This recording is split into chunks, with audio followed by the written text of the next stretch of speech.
एक जंगल में महाचतुरक नामक सियार रहता था। एक दिन जंगल में उसने एक मरा हुआ हाथी देखा। उसकी बाछें खिल गईं। उसने हाथी के मृत शरीर पर दांत गड़ाया पर चमड़ी मोटी होने की वजह से वह हाथी को चीरने में नाकाम रहा। वह कुछ उपाय सोच ही रहा था कि उसे सिंह आता हुआ दिखाई दिया। आगे बढ़कर उसने सिंह का स्वागत किया और हाथ जोड़कर कहा, स्वामी, आपके लिए ही मैंने इस हाथी को मार कर रखा है। आप इस हाथी का मांस खाकर मुझ पर उपकार कीजिए। सिंह ने कहा, मैं तो किसी के हाथों मारे गए जीव को खाता नहीं हूँ, इसे तुम ही खाओ। सियार मन ही मन खुश तो हुआ पर उसकी हाथी की चमड़ी को चीरने की समस्या अब भी हल न हुई थी। थोड़ी देर में उस तरफ एक चीता आ निकला। चीते ने मरे हाथी को देखकर अपने होंठ पर जीभ फिराई। सियार ने उसकी मंशा भांपते हुए कहा, मामा, आप इस मृत्यु के मुंह में कैसे आ गए? सिंह ने इसे मारा है और मुझे इसकी रखवाली करने को कह गया है। एक बार किसी चीते ने उनके शिकार को जूठा कर दिया था, तब से आज तक वे चीता जाति से नफरत करने लगे हैं।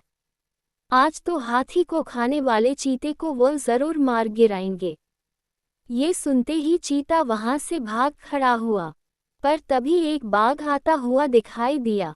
सियार ने सोचा, बाघ के दांत तेज होते हैं, कुछ ऐसा करूं कि यह हाथी की चमड़ी भी फाड़ दे और मांस भी न खाए। उसने बाघ से कहा, प्रिय भांजे, इधर कैसे निकले? कुछ भूखे भी दिखाई पड़ रहे हो। सिंह ने इसकी रखवाली मुझे सौंपी है, पर तुम इसमें से कुछ मांस खा सकते हो। मैं जैसे ही सिंह को आता हुआ देखूंगा, तुम्हें सूचना दे दूंगा, तुम सरपट भाग जाना। पहले तो बाघ ने डर से मांस खाने से मना कर दिया, पर सियार के विश्वास दिलाने पर राजी हो गया। बाघ ने पल भर में हाथी की चमड़ी फाड़ दी। जैसे ही उसने मांस खाना शुरू किया कि दूसरी तरफ देखते हुए सियार ने घबरा कर कहा, भागो, सिंह आ रहा है। इतना सुनना था कि बाघ सरपट भाग खड़ा हुआ।